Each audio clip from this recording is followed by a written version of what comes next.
Hi friends, स्वागत है आपका मेरे चैनल पर। आज हम सुनेंगे सुरेंद्र मोहन पाठक द्वारा लिखा गया सुनील सीरीज का मज़ेदार उपन्यास पूरे चांद की रात का part 13। Please like share subscribe my channel. Chapter 5। रात के 2 बजे सुनील के फ्लैट में उसके फ़ोन की घंटी बजी, जिसने उसे सोते से जगाया। हेलो, वो माउथपीस पे बोला। कौन? तेरे वड्डे बापा जी। रमाकांत की आवाज़ आई और कलब के न दिखा। मैंने जो काम एक बार किया है वो तू सैकड़ों बार कर चुका है। कौन सा? सोते से जगाने का। रात के 2 बजे। मुझे नहीं पता रात के 2 बजे हैं या दिन के 2 बजे। सोते से तो जगाया। बढ़िया काम किया। अब बोलो क्यों? बराबर बढ़िया काम किया। घटिया काम करना होता तो मेरे को बोलता। सुनील संभल कर बैठा। शाहजहाँ में हो? फिर बोला। और क्या? उस औरत की फिराक में, उसके साथ मेरे स्वीट की बेड पर पसरी पड़ी है। मैं बाथरूम में छुपकर फ़ोन कर रहा हूँ। बड़े फास्ट वर्कर हो। फास्टेस्ट? कैसे किया? मैंने क्या किया? सब नगदों ने किया जो मैंने चौतरफा चमकाया। Best wines, best food, best everything. क्या बार में, क्या डिस्को में, क्या किसी रेस्टोरेंट में, किसी माये मेनू 500 से कम टिप न दी। फ्लैट हो गई पट्टी। फिर फिर डिस्को में खूब पी, उसकी निगाह में खूब पी, लेकिन असल में उतनी ही पी जितनी मैं रोज़ पीता हूँ। और बोला मुझे धड़का लग गया है। मुझे इश्क के थंडर बोल्ट ने हिट किया था। मैं फ़ौरन उससे शादी करना चाहता था और इस बात को लेकर इतना हो हल्ला मचाया कि डिस्को के मैनेजर ने आकर मुझे वार्निंग दी। उससे फॉर्मल हामी भरवाकर मैं उसे रात 1 बजे होटल की ज्वेलरी शॉप पर लेकर गया, जो कि मुझे मालूम था कि सारी रात खुलती थी, और वहाँ से उसे लाख रुपए की डायमंड रिंग लेकर दी। वो शादी को जट तैयार हो जाती तो। कैसे तैयार हो जाती? मायावी जानती नहीं कि कैसे कोर्ट कचहरी के पचड़ों में फंसी हुई है। कल क्या होगा? कल की कल देखूंगा। अरे, तुम्हारे साथ नहीं, तुम तो मलाई चाट ही रहे हो। वैसे क्या होगा? वैसे किसी तरीके से वो अब अपने कोर्ट केस से किनारा करने की कोशिश करेगी। न की तो मैं समझूंगा मेरी पुड़िया नहीं चली। मैं फेल तो मैं समझूंगा कि वो मेरी उम्मीद से कहीं ज़्यादा चतुर सुजान औरत है। फिर मैं कोई नई स्ट्रेटजी तैयार करूंगा। कोर्ट केस से किनारे का तरीका कौन सा? इजीएस्ट और फास्टेस्ट तरीका तो एक ही है। क्या? कंप्रोमाइज। कैसे होगा? जिससे कंप्रोमाइज होना है वो तो हवालात में बंद है। तू तो आज़ाद है। मेरे पास आएगी? पहले भी तो आई थी। हाँ, 2 बार आई। तो फिर देख लेना, कल दोपहर से पहले वो तेरे पास होगी। अपने पास से जाने दोगे तो होगी ना। तू फिक्रा न कर, बस अपनी तैयारी करके रख। इसलिए तुझे खड़काया, खबरदार किया। Thank you. ठीक 11:30 बजे सुदेश बाला सुनील के केबिन में उसके सामने बैठी हुई थी। फूल की तरह खिली हुई, महकती, हुमकती, तरोताजा। मैं बिना फ़ोन किए आ गई, वो मुस्कुराती हुई बोली। जबकि मुझे मालूम नहीं था कि तुम सुबह कब ऑफिस में मौजूद होते हो। होते भी हो या नहीं? अक्सर नहीं होता। सुनील भी मुस्कुराया। लेकिन आज हूँ। वो तो मैं देख रही हूँ। मैं भी कुछ देख रहा हूँ। क्या? आपके बाएं हाथ की दूसरी उंगली। ये अंगूठी कल तो आपकी उंगली में नहीं थी। हीरे की है, तभी इतनी चमक रही है। 1 कैरेट के हीरे की है, तभी आपसे भी ज़्यादा चमक रही है। Thank you. कोई ख़ास वजह? खास कोई वजह नहीं, सिवाय इसके कि मुझे जेवर बदल बदल के पहनने का शौक है। आई सी। मैंने एकाएक आकर डिस्टर्ब तो नहीं किया तुम्हें? नहीं, बिल्कुल नहीं। कैसे आई? पिछली बार हमारे बीच जो बातचीत हुई थी उसके बारे में मैंने बहुत सोचा। उसके बारे में मैंने बहुत कुछ सोचा, इसलिए आई। क्या सोचा? सुनो, देखो, पहले तो इन स्ट्रिक्ट कॉन्फिडेंस में ये कबूल करती हूँ कि मुझे अपनी पति की फिर से शादी करने के इरादे की खबर थी और मैं उसमें फंचर डालना चाहती थी। क्यों? उसी की भलाई के लिए। और क्यों? वो जिस औरत की फिराक में था उसकी कोई औकात नहीं थी, कोई हैसियत नहीं थी।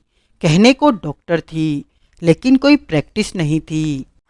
ऊपर से दोनों की उम्र में चौथाई सेंचुरी का फर्क बताया जाता था। ऐसी औरत गोल्ड डिगर ही हो सकती है। जरूरी तो नहीं, जरूरी है। और कोई इक्वेशन बनती ही नहीं। उस नाकाम डॉक्टरनी ने एक नपीतुली स्कीम के तहत बकाला साहब से बतौर डॉक्टर रोजमर्रा की मुलाकात का, इंटेमेंसी का फायदा उठाया, उन्हें अपने पर आशिक कराया और बात को शादी तक पहुंचाया, क्योंकि उसकी निगाह बकाला साहब की दौलत पर थी। हाँ, ये आपका नज़रिया है। मैं औरत हूँ, मैं जानती हूँ औरत कहाँ मार करती है, कैसे मार करती है। सुनील हंसा। हंस क्यों रहे हो? उसने मुंह बसूरा। मैडम, ये कह के तो आप खुद अपनी पोल खोल रही हैं। मैं तुम्हारे सामने एक खाका खींचने की कोशिश कर रही हूँ, तुम्हें एक बात समझाने की कोशिश कर रही हूँ। वो बात जो खुद आप पर भी लागू है। नहीं है, थी तो अब नहीं है। हालात बदलते हैं, हमेशा बदलते हैं, और हालात के साथ वो भी बदलते हैं जिनके की हालात होते हैं। तू भी बदल, फलक की जमाना बदल गया। You sad it. तो अब आप अपने हालात में, अपने ख्यालात में, अपनी सोच में तब्दीली पाती हैं। हाँ, क्या? मैं बहुत सोच विचार कर इस नतीजे पर पहुंची हूँ कि बकाला साहब की उम्र में पहुंचकर उनकी हैसियत के लोग बाग थोड़े बहुत एडवेंचर से हो ही जाते हैं। दूसरे पैसा उनका है, उन्होंने कमाया है, वो उसे उड़ाना चाहते हैं, तो मुझे क्या? अगर ऐसा करने से उन्हें खुशी हासिल होती है तो मुझे उनकी खुशी के रास्ते में आने का क्या अख्तियार है? बड़े ऊंचे ख्यालात हैं, लेकिन मैं जाहिर कर रही हूँ, इसलिए तुम तो शक ही करोगे। नहीं नहीं, ऐसी कोई बात नहीं। तुम तो समझते हो कि मेरे सीने में जो दिल है, उसने मोरनी की तरह यूं अपने वक्ष को फुलाया, जैसे सुनील को जताना चाहती हो कि सीना कहाँ होता है, दिल कहाँ होता है। दिल कहाँ होता था, वो धक धक नहीं करता, पैसा पैसा करता है। लेकिन ये बात नहीं है, मेरा यकीन जानो, ये बात नहीं है। जरूर नहीं होगी। इसलिए मैंने तुम्हारे परसों के मशवरे को अहमियत दी। तुम्हारे रूबरू न दी तो घर जाके दी, लेकिन दी। You are a nice person mister Sunil. तुम कोई गलत मशवरा दे ही नहीं सकते, भले ही वो ऐसे किसी शख्स के लिए हो जो तुम्हें नापसंद है। नापसंद? मैं? अरे क्या बात कर रही हैं? मैं तो, आप तो।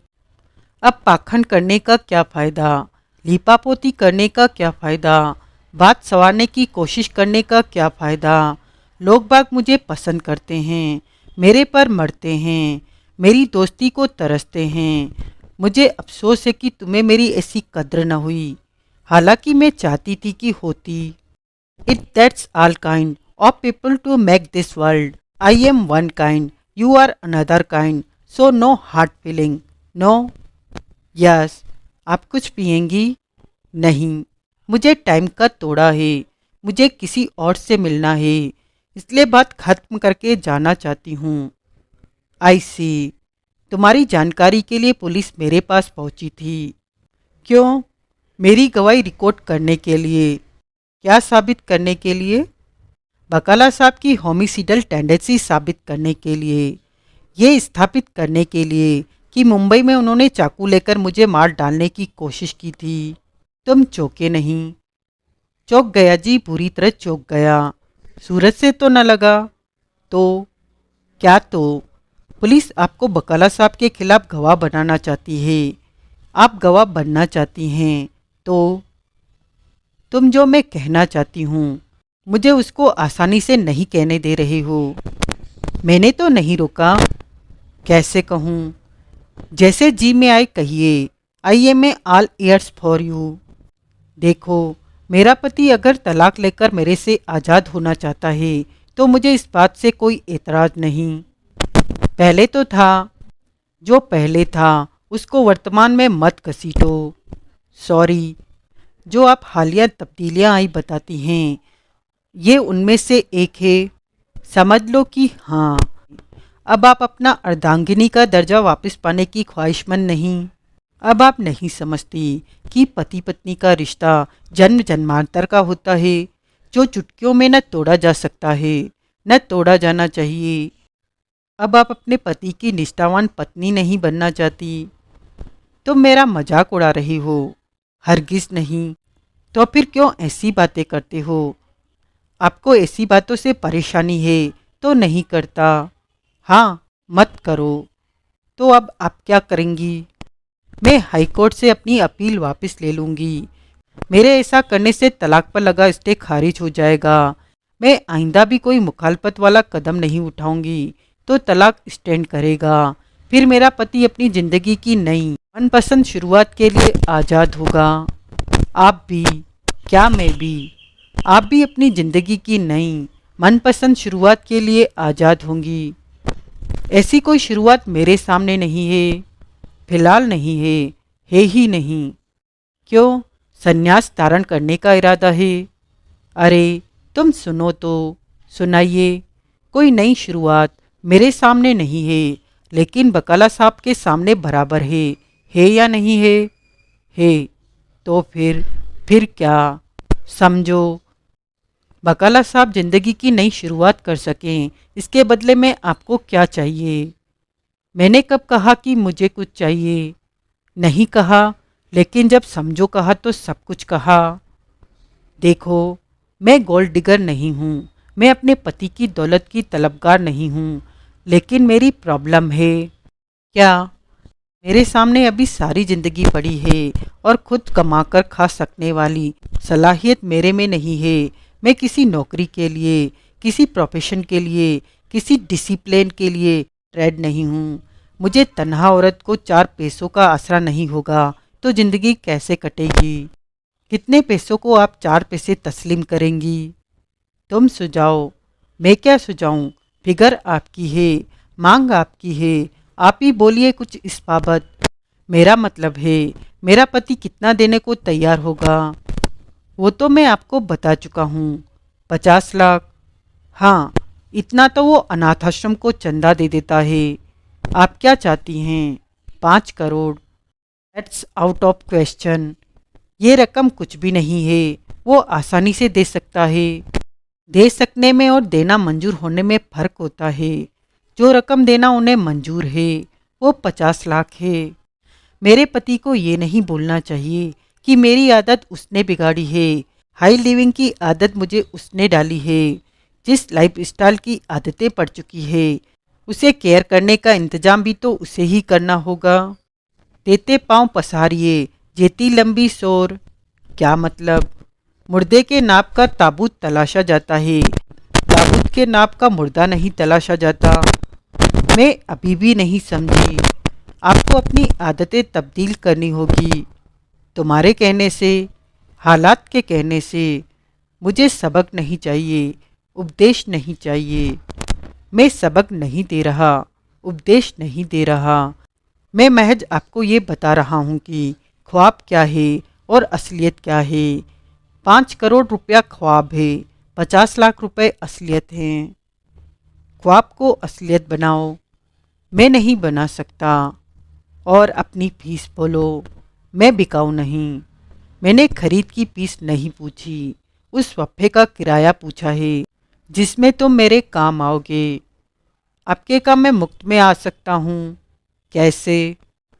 आपको महाना 30,000 रुपया हासिल है। हाई कोर्ट से केस वापस ले लीजिए तो रकम आपको ताजिंदगी हासिल होती रहेगी, अगरचे कि आप शादी न कर लें। शादी कर लेने की सूरत में आप जानती हैं कि एलिमनी की उस रकम की अदायगी बंद हो जाएगी। आपको गिला है कि आप किसी कैरियर के लिए, किसी मुलाजमत के लिए ट्रेड नहीं हैं। होती भी तो 30,000 रुपये महाना तनख्वाह हासिल न कर पाती, इससे आधी भी हासिल न कर पाती। दान की बच्चिया के दांत नहीं गिनते मैडम। जो मर्द मेरा न रहा उससे जिंदगी भर का वास्ता किस लिए? मतलब महाना रकम हासिल करना उससे वास्ता रखना ही तो होगा। मैं ऐसा कदम उठाना चाहती हूँ जो पीती बुला दे, और ऐसा एकमुश्त रकम हासिल होने से ही हो सकता है। वो रकम तो आपको हासिल है। कबूल कीजिए 50 लाख रुपए, फिर 30,000 महाना से ज़्यादा तो आप उससे ब्याज ही कमा लेंगी। तुम चिड़िया के चुग्गे वाली बातें कर रहे हो, तुम मेरी हैसियत देखकर बातें नहीं कर रहे हो। माफ़ कीजिएगा मैडम, आपकी खाम ख्याली है कि माइनस आदित्यनाथ बकाला आपकी कोई हैसियत है। वो तिलमिलाई, उसने नथुनों से भस्म कर देने वाली श्वास छोड़ी। बकाला जैसे 36 मेरे आगे पीछे फिरते हैं। वो तड़प कर बोली, एक्सीलेंट, एकाध को थामिए और जिंदगी भर की सिरदर्द से निजात पाइए।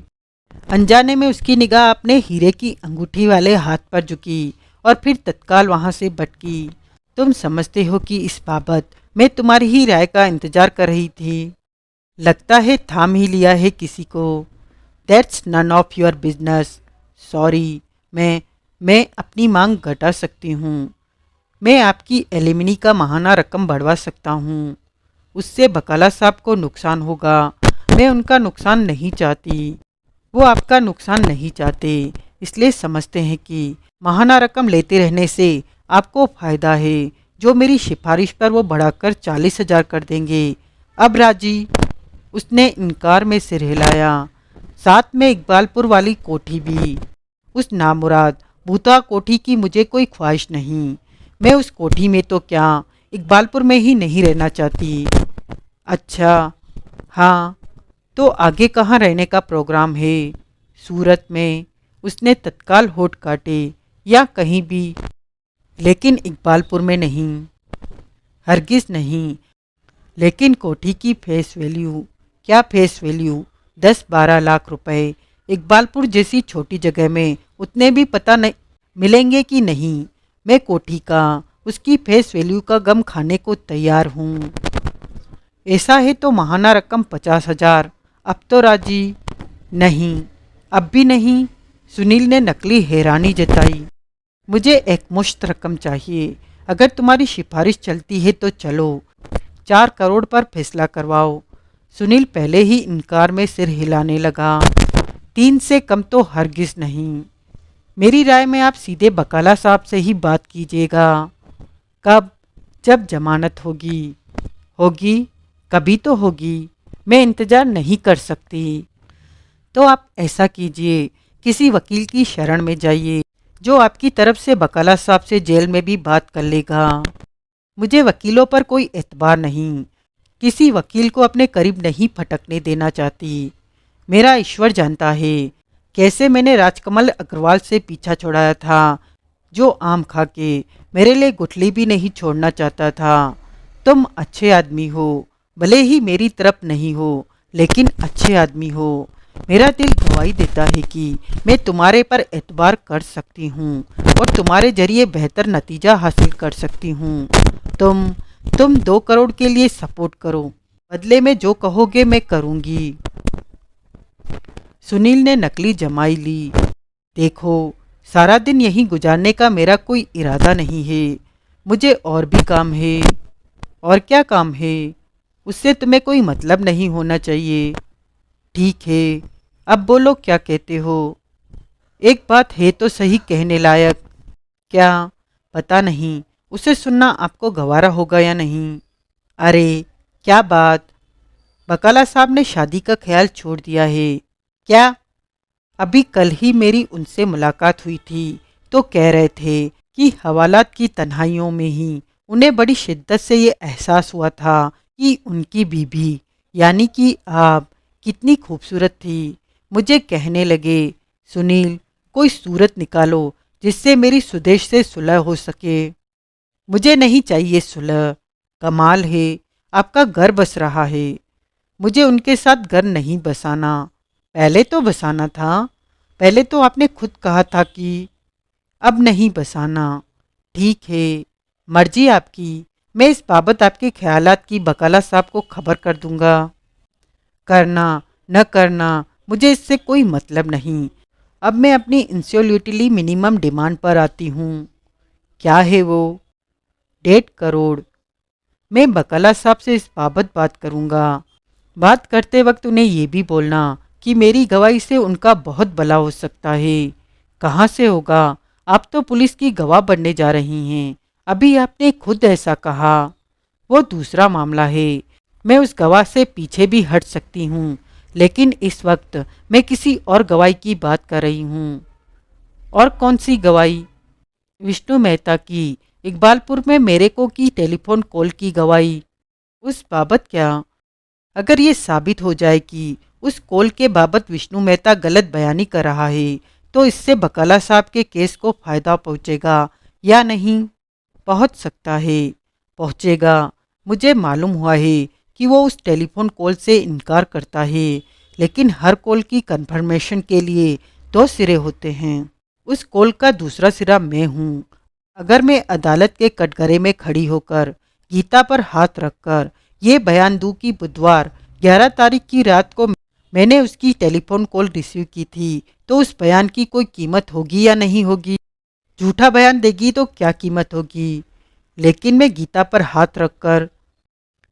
हाथ रखकर ही झूठ बोलते हैं। परजुरी, झूठी गवाही हमारी कोर्ट कचहरियों का रोजमर्रा का वाक्य है। अरे, तुम पागल तो नहीं हो?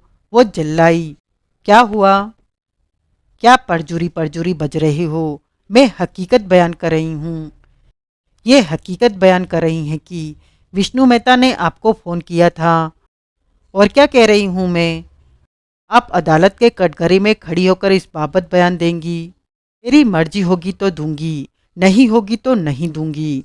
किसी को मेरे बयान की कद्र होगी तो कद्र को मोहरबंद करेगा तो दूंगी, वरना भूल जाऊंगी कि विष्णु मेहता ने मुझे फ़ोन किया था। ये भी तो परजुरी होगी। फ़ोन कॉल से मुकरना, इरादतन झूठ बोलना होगा। होगा तो होगा, लेकिन अगर आपकी मांग कबूल हो जाए तो आप फ़ोन कॉल के बाबत बोलेंगी और जो बोलेंगी सच बोलेंगी। हाँ, तो 1 करोड़ पर बात को फाइनल कीजिए। नहीं, मैं वकाला साहब को जो रकम अदा करना मंजूर है, ये उससे डबल है। और मेरा ईश्वर जानता है कि कैसे मैं उन्हें उसकी अदायगी के लिए तैयार करूँगा। कर सकोगे? हाँ, आपके खातिर। क्या खातिर? खातिर तो ना तुम करते हो न करवाते हो। ये खातिर करूँगा। तो 1.5 करोड़ करो ना। ना, कोशिश तो करो।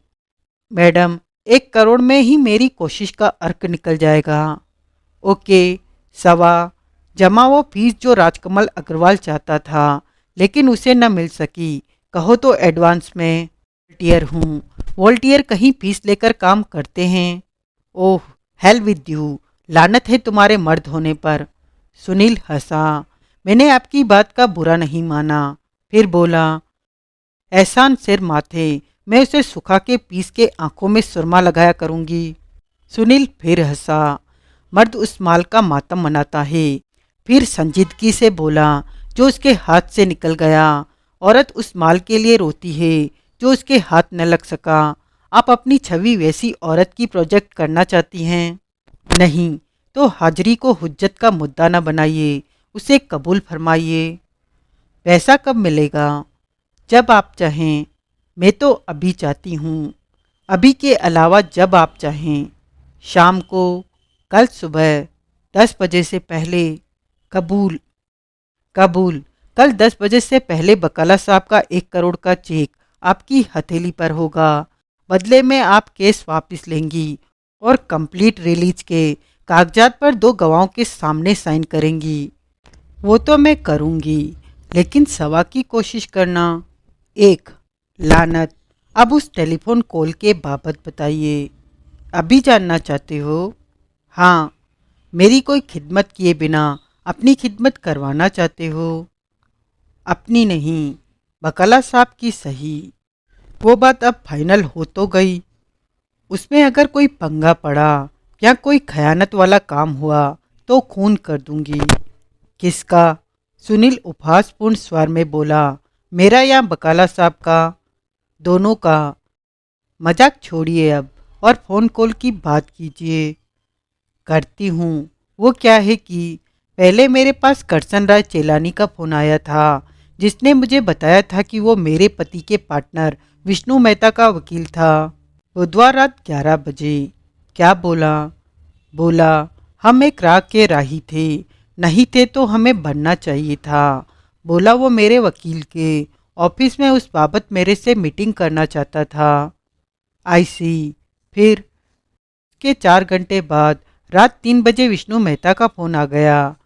मैंने उसे बताया कि मीटिंग की बात मेरी पहले से ही उसके वकील चेलानी से हो चुकी थी। मीटिंग हुई थी? हाँ। कब? कहाँ? अगले रोज मेरे नए वकील राजकमल अग्रवाल के ऑफिस में। क्या हुआ मीटिंग में? क्या डिस्कस हुआ? माँ का सिर डिस्कस हुआ। वो दोनों मुंबई के बाबू मुझे उल्लू बनाना चाहते थे। मेरे से लिखित में एग्रीमेंट कराना चाहते थे कि वो बकाला साहब को जहनी तौर से बीमार साबित करने में और मुझे उनकी संपत्ति का कस्टोडियन अपॉइंटमेंट करवाने में मेरी मदद करेंगे। और बदले में मैं विष्णु मेहता को मिक्सर ग्राउंडर के पेटेंट का सोल प्रोप्राइटर करार दूंगी।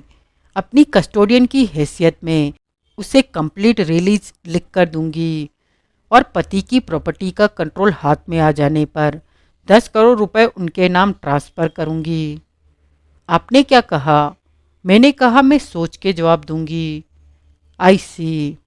जबकि उनका जोर फौरन जवाब हासिल करने पर और फौरन कोई लिखा पढ़ी करने पर था, और वो अग्रवाल का बच्चा इस मामले में उनकी हाँ में हाँ मिला रहा था।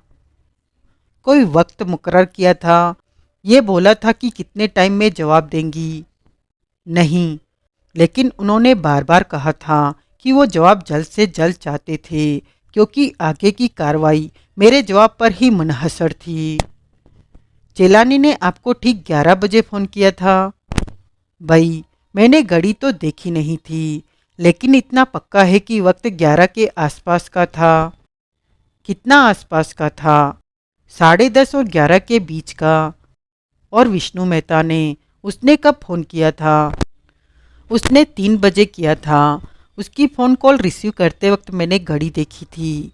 इसलिए देखी थी क्योंकि मैं सोते से जागी थी और इस बात से खफा थी कि कोई इतनी रात गए मुझे फ़ोन कर रहा था। आई सी। उसके बाद मुझे नींद आई ही नहीं थी, इसलिए भी मुझे मालूम था कि कॉल रिसीव करने के लिए मैं 3 बजे उठी थी। सुनील ने जेब से अर्जुन से हासिल हुआ वार्तालाप के नोट्स वाला कागज़ निकाला और बोला, मैं आपको कुछ सुनाने जा रहा हूँ। आपने तस्दीक करनी है कि क्या आपने विष्णु मेहता से बात करते वक्त यही कुछ कहा था। सुनिए। हेलो। हाँ, मैं सुदेश बाला बकाला बोल रही हूँ। हाँ भाई, वही। क्या नाम बताया आपने अपना? वो सब तो पहले ही सेट हो चुका है। आपका वकील वो मीटिंग फिक्स कर चुका है। मैं कह चुकी हूँ मैं वक्त पर पहुँच जाऊँगी। आप प्लीज़ मेरे वकील से बात कीजिए। आप प्लीज़ मेरे वकील से बात कीजिए। अग्रवाल एंड अग्रवाल के सीनियर पार्टनर RK अग्रवाल से बात करें। नमस्ते।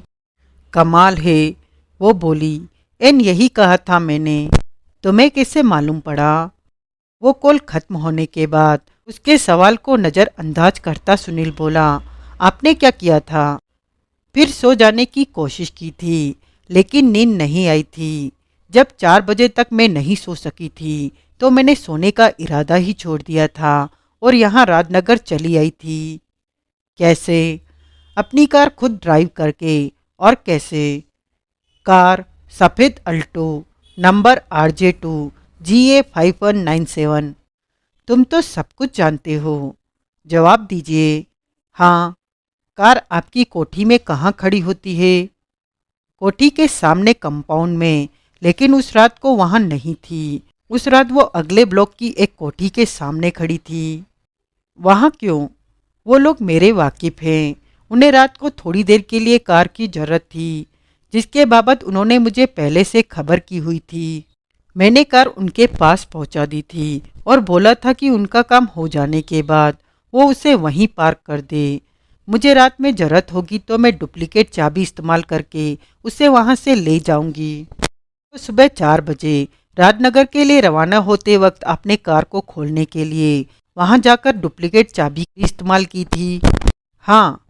राजनगर तक किसी ने आपका पीछा किया था? नहीं। राजनगर आप कितने बजे पहुंची थी? 8 बजे। 4 घंटे में? मैं गाड़ी ज़्यादा तेज़ नहीं चलाती। फिर आधे रास्ते में ब्रेकफास्ट के लिए और रेस्ट करने के लिए काफ़ी देर रुकी थी। यहाँ पहुंचकर क्या किया? सबसे पहले तो वकील को फ़ोन किया और उसको बोला कि वो अपने ऑफिस में होने वाली मीटिंग को सीक्रेटली ऑर्गेनाइज करे और मुंबई वालों को भी हिदायत दे कि वो छुपकर पहुँचे और इकट्ठे न पहुँचे। फिर टाइम पास करने के लिए लिटन रोड पर रहती अपनी एक सहेली के यहाँ चली गई।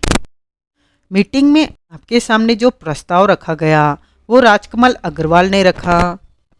नहीं, लेकिन उसकी सूरत से लगता था जो आगे आने वाला था वो सब उसे पहले से मालूम था। तो सब बातचीत विष्णु मेहता ने की? नहीं, उसके वकील चेलानी ने की। मेहता तो मुंह खोलता था तो चेलानी उसे चेताने लगता था कि उसने चुप रहना था। नतीजतन मेहता ने तो पक्चुएशन मार्क्स की तरह कहीं हाँ हूँ की हो तो की, वरना चेलानी ही मुझे समझाता रहा, पट्टी पढ़ाता रहा, उल्लू बनाने की कोशिश करता रहा और कहने को एक्सप्लेन करता रहा कि मेरे को क्या करना था और क्या और नहीं करना था। आई सी। 11 तारीख को, बुधवार को, दिन में आप कहाँ थी? बुधवार, यानी कि जिस दिन शिवनाथ की लाश बरामद हुई थी उससे एक दिन पहले। हाँ, यहीं थी, राजनगर में। क्या करती रही? शॉपिंग की, सैर की, वकील से बात की, एक आध वाकिफकार से मिली। और कुछ न किया? और क्या करना था? मेरे ख्याल से एक काम और भी किया था। और कौन सा काम? Madam, we are friends now. आपसदारी में पर्दादारी कैसी? वो हंसी। ओके। फिर बोली, एक काम और किया था मैंने। बकाला साहब मुझे इत्तेफाक से सड़क पर अपनी कार खुद ड्राइव करते जाते दिखाई दे गए थे। मैं थोड़ी देर के लिए उनके पीछे लग गई थी। क्यों भला? कोई खास वजह नहीं, यूं ही समझो कि टाइम पास। लेकिन यूं मुझे उनको यहाँ तुम्हारे ऑफिस के आमद की खबर लगी थी, जिसकी तब कोई वजह मेरी समझ में नहीं आई थी। लेकिन अब मैं जानती हूँ कि तुमसे मिलने आए थे। नहीं, मुझसे मिलने नहीं आए थे। मेरे से तो इत्तेफाक से उनकी मुलाकात हुई थी, लेकिन वो जुदा मसला है। वो जब यहाँ से रुखसत हुए थे तो तब भी आप उनके पीछे थी। हाँ, मेरा मन किया कि मैं उन्हें रास्ते में कहीं रोकूं और प्रॉपर्टी सेटलमेंट के मामले में उनसे फेस टू फेस दो टूक बात करूं, लेकिन बाद में मेरा इरादा बदल गया। फिर जब उन्होंने हैदराबाद की सड़क पकड़ ली थी तो मैं उनका पीछा छोड़कर लौट आई थी। कोई और बात? नहीं। तो वो उठती हुई बोली, कल सुबह मिलते हैं। वो तो मिलते हैं, लेकिन उस फ़ोन कॉल के बाबत जब तक आपकी गवाही न हो जाए तब तक आपने राजनगर में उपलब्ध रहना है। No problem. सच पूछो तो वैसे ही कुछ अरसा यहाँ से हिलने का इरादा नहीं है। वजह है कोई? वो मुद्दित मन से बोली। वजह उंगली में पहनी हुई है। नो, मैं भी करोड़पति बनने की बधाई मैं आपको अभी दे दूं या कल दूं? कल देना, बल्कि उसके भी बाद देना। उसके बाद कब? जब चेक कैश हो जाए, जब पैसा मेरे अकाउंट में लग जाए। आप समझती हैं कि जाट मरा तब जानिए जब 13वीं होए। सुनील ने हैरानी से उसकी तरफ देखा। इठलाती मुस्कुराती वो वहाँ से चली गई। पीछे सुनील ने रमाकांत को उसके मोबाइल पर फ़ोन किया। कहाँ है वड्डे बापा जी? सुनील ने विनोदपूर्ण स्वर में पूछा। होटल में हूँ, जवाब मिला। अभी सो के उठाऊँ। मलाई कब तक चाटी? सुबह 5 बजे तक। फिर तो कमाल समझो कि दोपहर तक सो के उठ गए। उठा नहीं हूँ, उठाया गया हूँ। यार माइयों में पीछा ही नहीं छोड़ते, फ़ोन खड़का देते हैं। गुड न्यूज़ थी इसलिए फ़ोन खड़काया। तो देना गुड न्यूज़, तुम्हारे लिए नहीं, खास तुम्हारे लिए नहीं। अब कुछ फूट भी तो। मलाई मरी जा रही है तलाक के लिए और आगे सूरत के डायमंड ट्रेडर से रिश्ता जोड़ने के लिए। उससे तलाक से रखता ताल्लुक सब सेटलमेंट फाइनल हो गया है और एन वैसे फाइनल हो गया है जैसे बकाला करना चाहता था। कल सुबह वो भला डायमंड ट्रेडर के गले पड़ने के लिए आज़ाद हो जाएगी, इसलिए खबरदार करने के लिए फ़ोन खड़काया। कल सुबह ही तो, कल सुबह तक तो बिलोटा बहुत मलाई चाट जाएगा। और फिर क्या? फिर तू छुपा है कहाँ, मैं तड़पती यहाँ, सारी उम्र गाएगी। गुड। दूसरी बात, सुनता हूँ तेरी दूसरी बात, जरा होल्ड रख, लैंडलाइन पर कॉल आ रही है। ओके। सुनील को काफ़ी देर होल्ड करना पड़ा। आखिरकार रमाकांत लाइन पर लौटा। मुंबई से कॉल थी। वो बोला, तेरे विष्णु मेहता के घोड़े का तो डबल पुलंदा बन गया तेरी जुबान में। क्या हुआ? तूने बोला था ना, बकाला ने मुंबई में अपने पार्टनर के खिलाफ फ्रॉड और 420 का केस दायर किया था। हाँ, अब उसमें एक धारा गबन की भी जमा हो गई है जो सरसरी तौर पर हुए ऑडिट से उजागर हुआ है। स्थित बारी की ऑडिट अभी जारी है। कोर्ट ने उसके खिलाफ सर्वेश कनौजिया का जो केस पहले से दर्ज है उसका भी संज्ञान लिया है और अब उसके खिलाफ नॉन बेलेबल वारंट जारी हो गया है। लेकिन हमारी टिप का क्या हुआ कि वो हैदराबाद में मौजूद था? काम आई ना, राजनगर पुलिस को मुंबई पुलिस की कम्युनिकेशन पहुंच गई है। आज की कहानी बस यहीं तक। कहानी का अगला भाग जानने के लिए बने रहे मेरे साथ। अगर ये नावल आपको पसंद आया हो तो please like share subscribe my channel.